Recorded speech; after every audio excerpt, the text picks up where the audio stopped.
นหายอันนี้ขอโทษ อุ้ย พี่บ่ให้พี่ ไม่ได้ตั้งใจ ให้ เอาอย่าให้แม่ขอโทษไม่ได้ตั้งใจผมไม่ได้ง้อใครแบบนี้ไรง้อใครง่ายเด้อ แสดงว่าเจ้า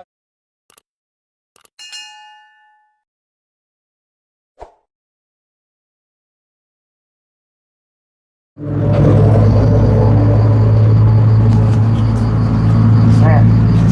มาเคลียร์บ่ เสียไม้พี่น้องเสียไม้ งามเนาะ โอ้คักได้นี่ แค่เย็นอีกได้นี่เพิ่นว่า แค่เย็นบ่ โดยระบายกลิ่นดี ผู้ห้ามกินนะที่มันสิบ่ไหว ๆผู้สิบ่คัก ผู้สิบ่คักตัวนั้นแหละน้อง มาแต่ไทย น้องมันซื้อให้พี่น้องเอ้ยเนาะน้องพัชชัยซื้อให้แต่ก็ใช้กินนี่เลยนี่ โอ้ เดี๋ยวมันกินได้ออกเลย กินออกแล้วบ่โอ้บ่ได้ใช้ครับอ่ะ เดี๋ยว สบายดีเด้อพี่น้องเด้อสบายดีอยู่เพื่อนน้องโบน้องเบลพัดไส้เพิ่นก็กลับมาแล้ว โดย วันนี้ก็ได้หาก็มาที่นี่เลยใหม่ๆหมาดๆเลยพี่น้องเอ๋ยเนาะ ฮอด แล้วก็มาฮอด เป็นได้อันถามข้าวนี่ร้อยหนึงก่อนเอาแบบไวๆรวบรัดตัดตอนเลยก็ได้เป็นได้ทางนี้เป็น เมื่อวานนี้จบเดี๋ยวดีมีเฮงเป็นสิไว้เราเลยบ่ เนาะ เอาไว้นั่นเลยบ่ปลอดภัยแล้วสิบ่ เรื่องผมมากันเนาะ แม่ก็เมื่อวานนี้เพิ่นเข้าไปพบหมอเข้าไปพบหมอครั้งแรกหมอทั่วไปเพิ่นก็ยื่นใบอัน MRI ให้เบิ่งหมอเพิ่นว่าเบิ่งบ่อย่างเบิ่งบ่เป็นบ่ตัวแนวใดแหละเพิ่นว่ามันยากเพิ่นเบิ่งบ่เป็นต้องท่าพบหมออาจารย์หมอตัวหมอใหญ่นะต้องท่าพบอาจารย์หมอช่วงบ่ายๆเด้อเพิ่นว่า โด พอย เข้าไปตอนแรกตอนเช้าไปตั้งแต่7 โมงเช้าจน11 โมงจะได้พบหมอแล้ววันนี้เพิ่นก็เข้าไปแป๊บเดียวนะเดี๋ยวได้ออกมาคืนเพิ่นว่าเพิ่นเบิ่งบ่เป็นก็เลยออกมาถ่าช่วงบ่ายถ่าอาจารย์หมอใหญ่มากถ่าจนหมดช่วงบ่าย3พอดีเข้าไปพบอาจารย์หมออีกเทื่อนึงเพิ่นว่ายื่นใบMRI เพิ่นเบิ่งก็เพิ่นว่าเป็นทงน้ำทั่วไปบ่แม่นก้อนเนื้อให้แห้งเพิ่นว่าใครอยู่ซะ ทางนี้ก็เรียกว่ามีแห้ง โล่งใจแน่เนาะ สบายใจขึ้นโอ้ยว่าสาธุแล้วว่าเพิ่นบัดนี้แล้วเพิ่นแล้วว่ามีแต่เพิ่นอยากให้ MRI ใหม่อีกครั้งนึงอยู่โรงหมอศรีนครินทร์โรงหมอเพิ่นเองหั่นน่ะเพื่อความมั่นใจเพื่อความสบายใจทั้งเฮานี่หั่นแหละว่าสิได้ผ่าตัดบ่คือว่าบ่ผ่าตัดนะแต่ว่าหมอเพิ่นเว้าหาเพิ่นว่ามันบ่แม่นโรคแบบให้แฮงบ่ผ่าตัดก็ได้เพิ่นว่าแค่นั้นผ่าตัดแล้วมันก็สิมีค่าเท่ากันนั่นน่ะกันผ่าก็มีค่าเท่ากันบ่ผ่าก็มีค่าเท่ากันและผ่านี่มันสิอันนั้นอีกอย่างจะเพิ่นเว้าอีกจังนะครับเขาว่าบ่เป็นแต่หมอเพิ่นก็นัดอีก2 เดือนแลให้ไปปวดขึ้นก็ไป MRI ใหม่อีกเทื่อนึงโดยก็คือว่าปลอดภัยแน่ก็แม่นเพราะว่าเฮาก็โล่งใจเด้เพราะว่าระดับอาจารย์หมอใหญ่เพิ่นก็โดยเพิ่นนั่นเบิ่งใบนั่นแหละแล้วเพิ่นก็เอาเข้าคอมเข้าหยังเพิ่นนั่นแหละเพิ่นว่าบ่แม่นโรคหายแห้งเพิ่นว่าอันนี้ก็เลยโอ้ดีใจพี่น้องเนาะดีใจแห้งครับ ใครแล้ว เพราะว่าเข้าไปเทื่อแรกปลุกใจออกมาพุ่นล่ะเฮ็ดว่ามันยากแฮงปานนั้นโอ้ขนาดหมอนี่ยังเบิ่งบ่เป็นเบิ่งบ่ได้อยู่ออกมาก็ปรึกษากันกับแม่กับป้าทั้งนั้นแหละว่าโอ้ว่าจันยากเด้ว่ะ บางทียันเป็นพยาบาลเพิ่นฝึกหัดอีหยังเพิ่นก็ยังเบิ่งบ่เป็นนะ โดยกับผู้ตัวนี้ผู้แต่ว่าเพิ่นอ่านกันไปให้กัน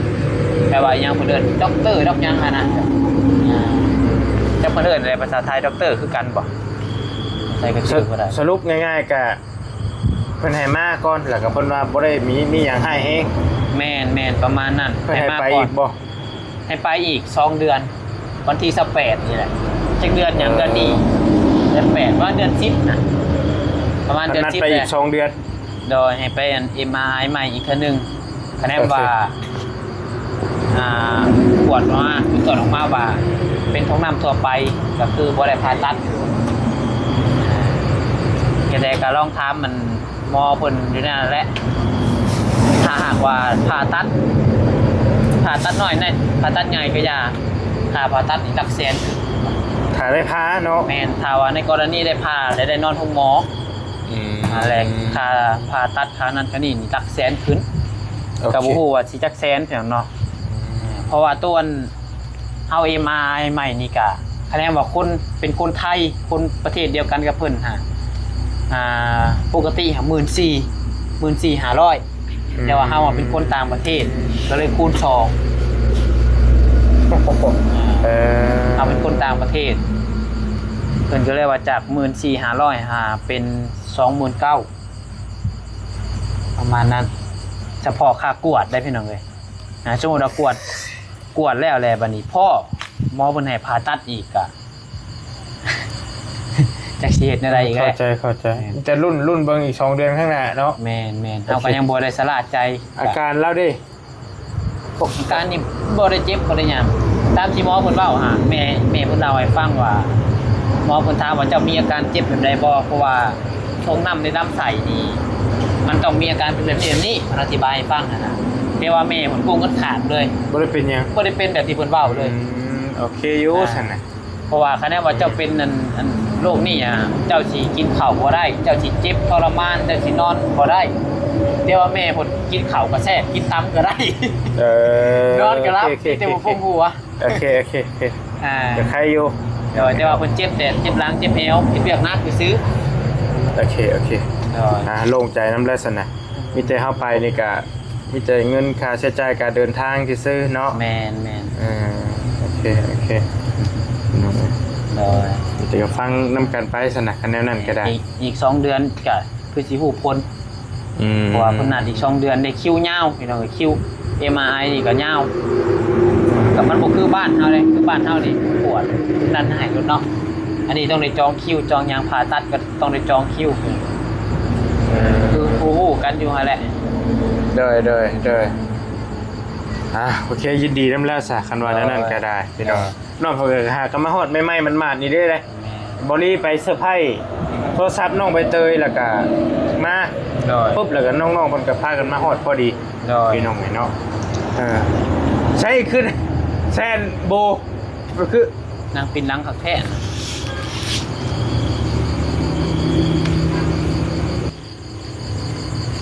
ใช่ เป็นอย่างนี้ ย่อมือนมว่าพุทโธ ใช่ ธัมโมสัง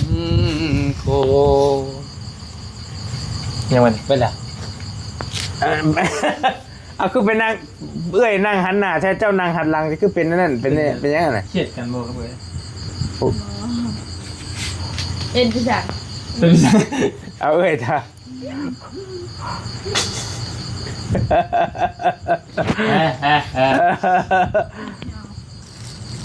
หาแล้วกิน เป็นยังไงน้องเป็นยังไงน่ะเป็นยังไงน่ะยังโมดีกันบ่กับลูกชายข่อยน่ะ ยัง เอา เอาไปกันเอาไป สั้นเล็กก็บอกอยู่ตัวไปเปลี่ยนให้ว่ามันพิษในลวงได้บัดนี้เฮ็ดจะได้บัดนี้นะคนบ่ดีนะบ่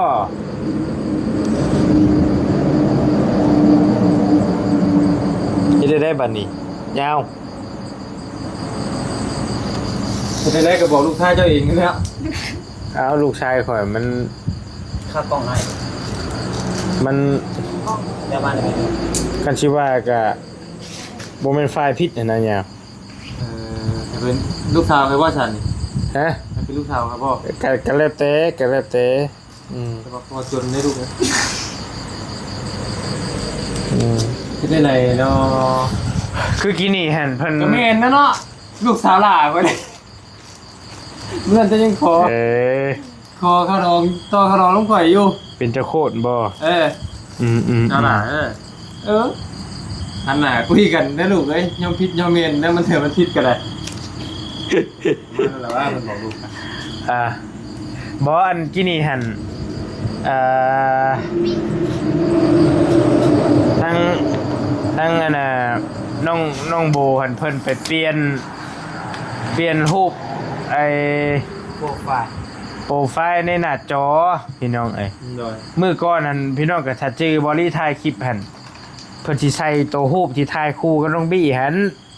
แล้ววันนี้แหละ มาเปิดเบิ่งมื้อนี้ผัดบ่เห็นเพิ่นไปเปลี่ยนหั่นน่ะบี้เห็นแล้วน้อยใจบัดนี้จักอยู่ทางใดบุบี้ก็ได้พี่น้องเอ้ยเนาะ เตียงกูนะคุณเอาเป็นตลาด กินนี่ลุงไปไล่ง้อเอากระทึกมาให้ใช่บอลี่หั่นน่ะ เพราะว่านุ่งอีกว่า อ๋อ สรุปมาจะเครียดไป โอ้ให้ กะกล้องพาด ผ่านไปเพิ่นเลยนะนี่เนาะผ่านฮอดลุงฮอดป้า ไม่ บัด เค นี้ รียด นะ มันว่าให้กันเป็นกว่านั่นดิ ได้ น้ำไฟเลย ช่างเป็นแท้ แต่ นี่ กูยิงเขียนอีกกูยิงเรายังว่าเบาอยู่นั่นเนาะ แมนคนอื่นถามมาจังหว่าตอบอยู่อันนี้เฮาบ่ได้เห็นพิษกระบวนการบ่น้ำเฮา กูยิงเขียนไปยังอดใจว่า บ่ มีเห็นคนในใจกับเฮา บ่ลูกชายข่อยมีเหตุผลเด้ออย่าไปเว้าทีบเด้อ มีแต่กัดนะลูกเพื่อน ลูกไปกันแล้ววะ บ่ได้ ลูกเราเป็นผู้หญิงเนาะ เราเปลี่ยนบ่เฮ็ดได้ซะเราเปลี่ยนเรามีคนใหม่บ่ได้ได้นี่เป็นจะได้ คนของเราเนี่ยเรากับมันคือเรากับลองมึงลูกปืนกับลืมใช้ เราน้องเพิ่นบ่ได้เว้าแบบนั้น ไปบอกเนาะว่าไงลูกข่อย แค่ทนายบ่ ลูกข่อยลูกมันลูกตัวได้สัตว์ จะเปลี่ยนแต่มื้อใดหั่นล่ะ ฮะ เปลี่ยนแต่มื้อใด มันก็เปลี่ยนนี่นะ มื้อนี้บ่เอ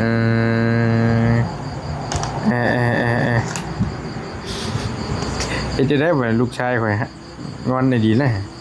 นี่เบิ่งบอลลี่สิให้เบิ่งนี่นะนี่น้องเอ้ยเนาะมันก็ได้แป๊บหนึงนี่สิให้เบิ่งสดๆเลยนี่บ่แม่นตัวนี้ ตัวเองอยู่บ่คือจะได้ตัวเอง บ่เบิ่งอย่าผิดกฎอย่าผิดกฎนี่นี่ ไอ้ที่เห็นน่ะ นี่พี่น้องเอ้ยเนาะมื้อนั้นหั่น ตรงนี้ เพิ่นใช้ iPad นี่เห็นบ่ปึ้มนี่เห็นบ่ใส่คู่กัน และบี้ก็ถามว่าบี้ก็ถามว่าเอ้าอันใส่ พี่จ่าตลอด เมื่อยเด้ ครอบ มื้อนั้นบี้ถามว่าจะบอกได้แต่บอกได้แต่ว่ามื้อน่ะบี้ถามว่าใส่เรื่อยได้บ่แต่วันนี้แหละไอ้โบก็เลยว่าใส่เรื่อยก็ได้ก็เลยดีใจกันนึกถึกนะมาวันนี้ผัดเปลี่ยนบัดนี้เป็นหยังก็จังเปลี่ยนล่ะ โอ้ยเบิกเปลี่ยนมึงอันใหม่ซื่อๆว่ามันมีแบบใดแน่นะ อ๋อเดยยังสิกลับมาแชนเก่าอยู่แต่ว่า ใช่ ใช่อยู่ประชบลูกชายคอยเห็นบัดนี้ เรียบร้อยเลยพี่น้องนี่เนาะไปอยู่ทางใดละเกาะปะนี่ฮะเกาะเดี๋ยวไปเบิ่งก่อน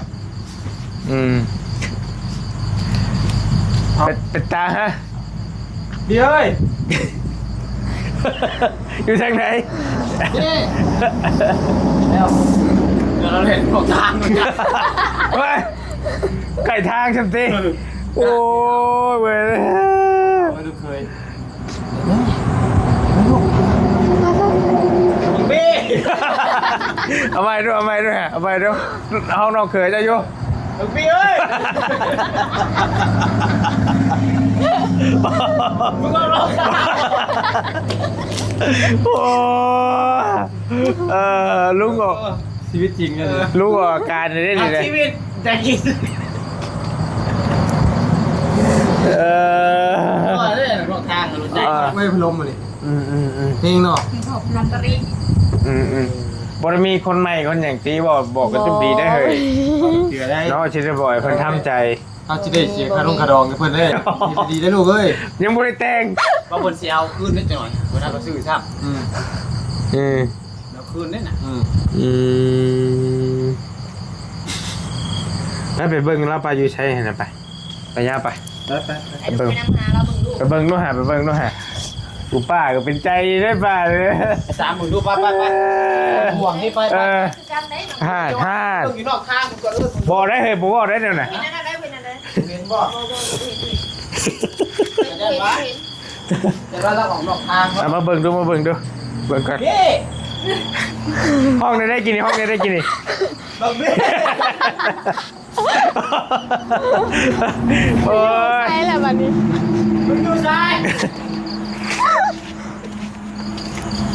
เฮ้ยบ่แม่นพุ่นบ่โบ นี่ก็บ่เห็น พุ่น อะไรได้อยู่ตรงไหน ไปเบิ่งไป เล่นบ่ โอ้ยลูกชายข่อยเป็นไดก็ เนี่ยพอมันนะ โอ้พ่อก็ขี้น้อยใจคือกันนะ เนี่ยที่ตัว ไงเอานะเฮ้ยเฮ้ยน่ะ เฮ้ยว้า บีให้บ่นะลูก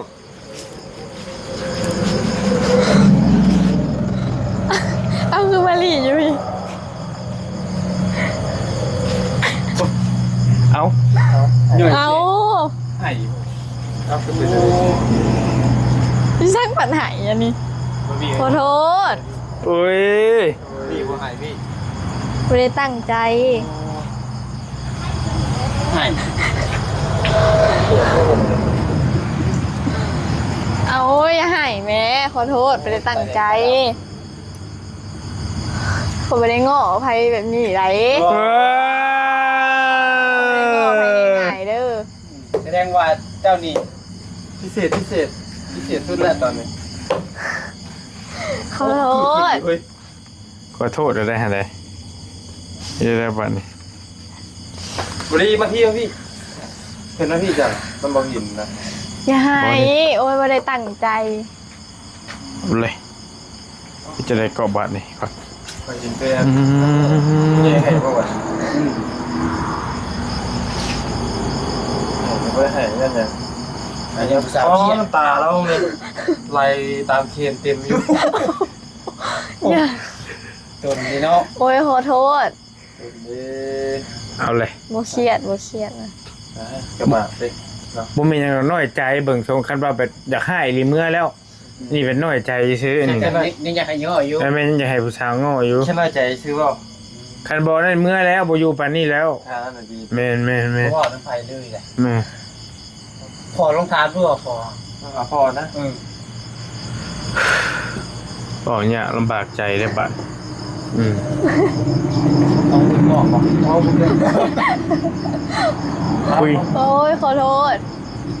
หมู่ได้จะเป็นหมู่กับหมู่จักนี่ชัยแล้วบ่ได้บ่หรือว่าได้ เฮ้ยมึงเป็นยังเลย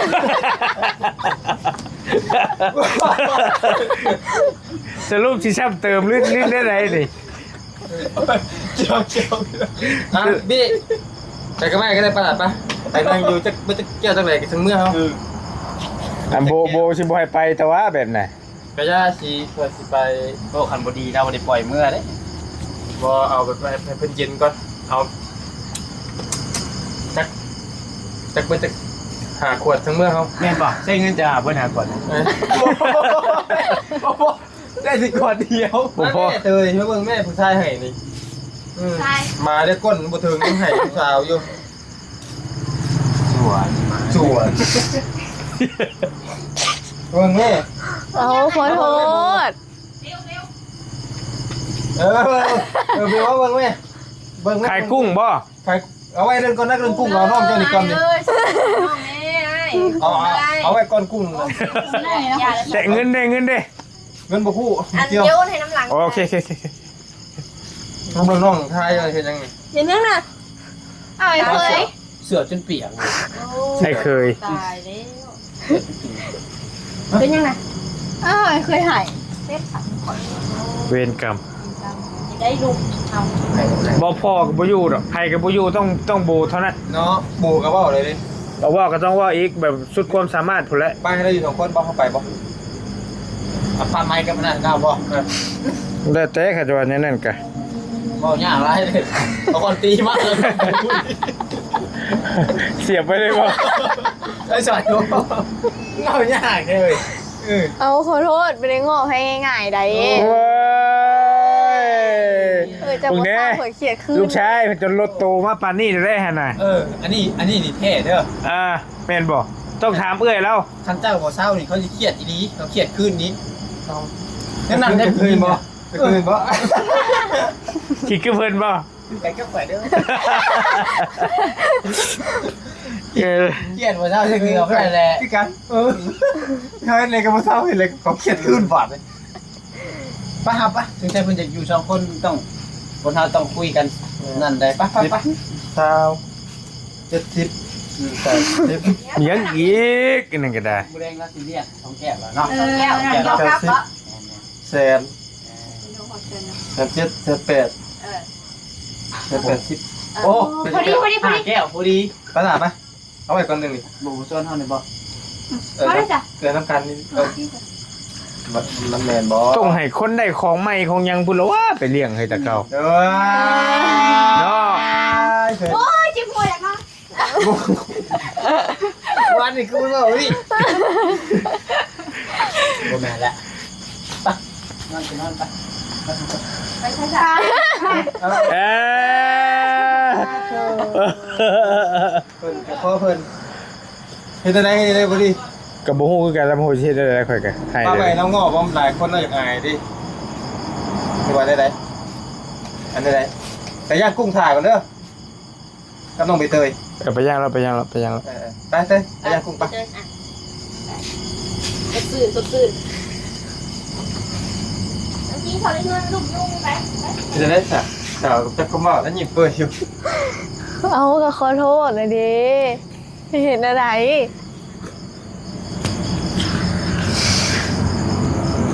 เพิ่นบ่ค่อยฮู้อยู่ลูกชายข่อยเพิ่นอยากได้ iPhone 17คันเอาตัวนั้นลองสมมุติชื่อเด้อนี่นะสมมุติชื่อเอานี่เอา iPhone พอใส่นี่จะเอาลองใส่ iPhone พอใส่เบิ่งเพิ่นสิหายดีปั๊บเลยบ่จักให้เพิ่นว่าน้ำพออยู่พอซื้อให้แน่ซื้อให้แน่อันนี้สมมุติเด้อสมมุติว่าหั่นนะ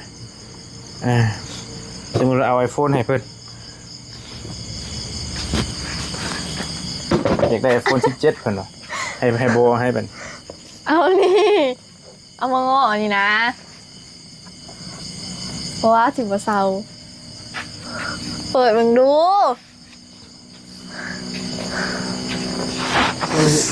เอาขอโทษเลยดิ มันเสียความรู้สึกเด้แก้วที่มันแตกไปแล้วมันบ่สามารถกลับมาคืนคือเก่าได้ โอ้แก้ว ขอโทษเห็นอะไรสะ แก้วมันเล่าแล้วบ่ มีกัน มีความรู้สึกคือกันได้เจ้าเห็นอะไร ข่อยก็มีคือกัน จะเปลี่ยนให้ยังแหละ เอากะลองเบิ่งซื่อๆมันเรียกลองอันเบิ่งอันใหม่ซื่อๆก็บ่ได้ตั้งใจ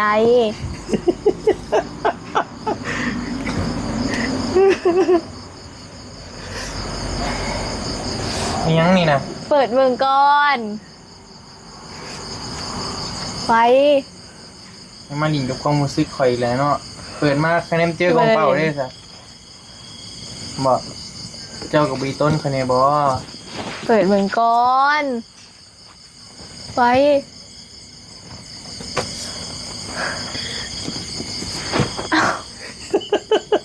สิเศร้าหรือบ่เศร้าเนี่ยโอ้ยไปใหญ่ขึ้นนะ เอา สิเอาหรือก็เอาได้ นี่ มันมียังแหละมันมียัง เปิดเบิ่งให้สิบอก บ่แม่นฮู้แฟนเก่าจะตี นัว แม่นดอกหูเจ้าเหรอ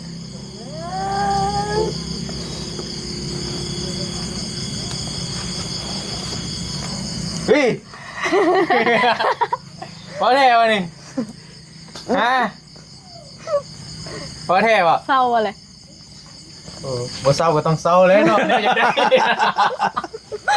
ขึ้นยิ้มไว้แท้ ใจเด้อ โอ้คือยิ้มไว้แท้ โอ้ย เศร้าขักแล้วเนาะ ได้จะโดนแล้ว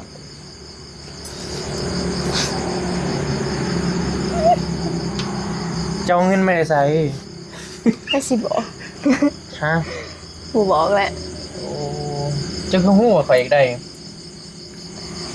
เอากระหูคนของใจเลยจ้ะ เงือพี่มาเต็มมาเต็ม ว่าแท้วันนี้ซื้อให้ข่อยรีบ่นี่หึซื้อให้ข่อยรีบ่นี่ ตัวที่บอก ว่าแท้วันนี้ฮะ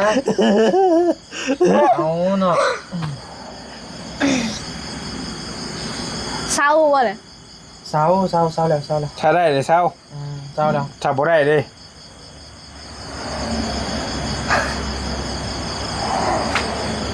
เอาว่าดีๆของไผแต่คือคุ้นๆนุ้ยสีขาว ของใบเตยกับ2 กล้อง อันนี้3 กล้อง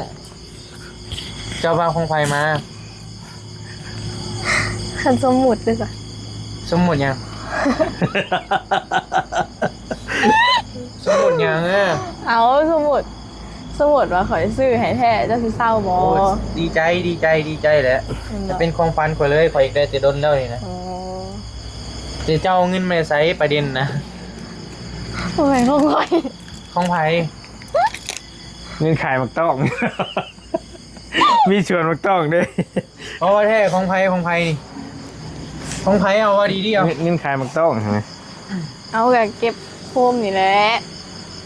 กิมโฮมอีกสิเบิดจากดงแล้วเพิ่นสิได้